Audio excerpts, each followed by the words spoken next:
मुख्यमंत्री साहेबांनी काल सभेमध्ये बोलले, धडधडीत खोटं बोलले. धडधडीत खोटं बोलले साहेबांनी. हे सगळ्या महाराष्ट्राला कलंक लागायचं बोलणं आहे आणि संविधानाला कलंक लागायचं बोलणं आहे. मुख्यमंत्र्यांनी जे बोलले काल ऐकले, माझ्या पायाखाली वाळू सरकली.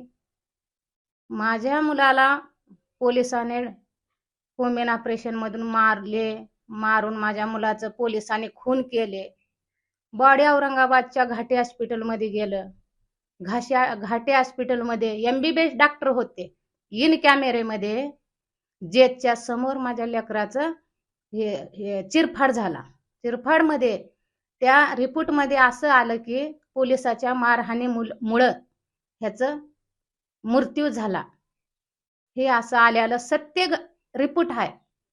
सत्य रिपोर्ट असताना हे कोर्टाची परवानगी घेतली का माझी परवानगी आई आहे म्हणून माझी परवानगी घेऊन त्याने जे हॉस्पिटलला गेले. जे हॉस्पिटल मधून खोटे रिपोर्ट बनवून आणले. हे खोटे रिपोर्ट बनवून आणून हे महाराष्ट्राला एक कलंक लावायचं भाष्य आहे साहेबाचं, मुख्यमंत्री साहेबाचं आहे. हे साहेबांनी, मुख्यमंत्री साहेबांनी असं खोटं बोलू नये. खोटं बोलून कुणाला पाठीशी घालू नये.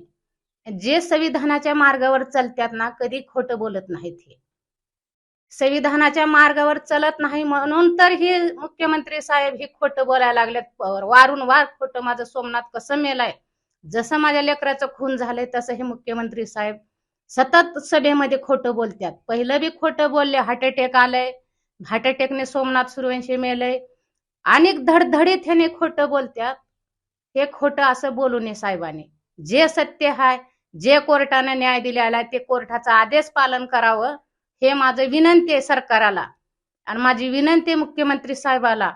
अहवालामध्ये सुरुवातीला जे आलंय पोस्ट मध्ये हे घाटी हॉस्पिटल मधून इन कॅमेऱ्यामध्ये चिरफाड झालेला आहे, जेटच्या समोर चिरफाड झालेला आहे, ते आलेलं आहे. ती सत्य ही आलेला आहे रिपोर्ट. आणि असं काळं रिपोर्ट बनवून आणून, खोटे रिपोर्ट बनवून आणून असं किती जणांचं हे करणार आहेत त्याने मुख्यमंत्री साहेब.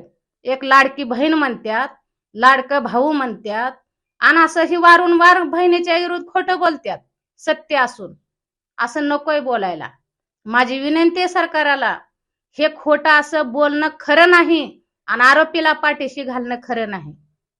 आणि जे आरोपी आहेत कोर्टाचे आदेश दिलेला आहे, 7 दिवसामध्ये हे गुन्हेगाराला शिक्षा व्हायला पाहिजे, 7 दिवसामध्ये हे आरोपीला अटक झाले पाहिजे.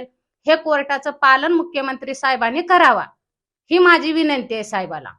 आणि असं खोटं बोलून, काळं रिपोर्ट आणून, खोटे रिपोर्ट आणून आणि खोटे रिपोर्टामध्ये असं बोलणं हे खरं नाही मुख्यमंत्री साहेबाचं. लाडक्या बहिणीला आम्ही सगळं सत्यानं वागताव, संविधानाच्या मार्गाने वागताव, संविधानाचं पालन करताव आणि लाडक्या बहिणीवाला असं खोटं बोलून रिपोर्ट बनवून आणत्या. जावा ह्याला जावा, नागपूरला जावा, चेन्नईला जावा, हैदराबादला जावा, आणा प्रत्येक गावाहून, प्रत्येक राज्याहून एक रिपोर्ट बनवून आणा, काळे रिपोर्ट आणा, खोटे रिपोर्ट आणा आणि सभेमध्ये कलंक लावा. असे मी बघत आले. असे कोणत्याच मुख्यमंत्री साहेबांनी आजपर्यंत कुणी असं खोटं बोललेलं नाही. एक खून झालेलं खरं आहे, पोलिसांना मारलेलं खरं आहे, कोमेन ऑपरेशन झालेलं खरं आहे.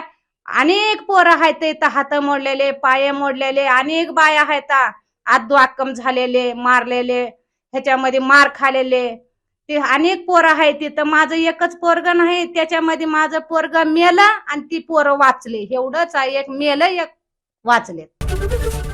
ABP माझा, उघडा डोळे बघा नीट.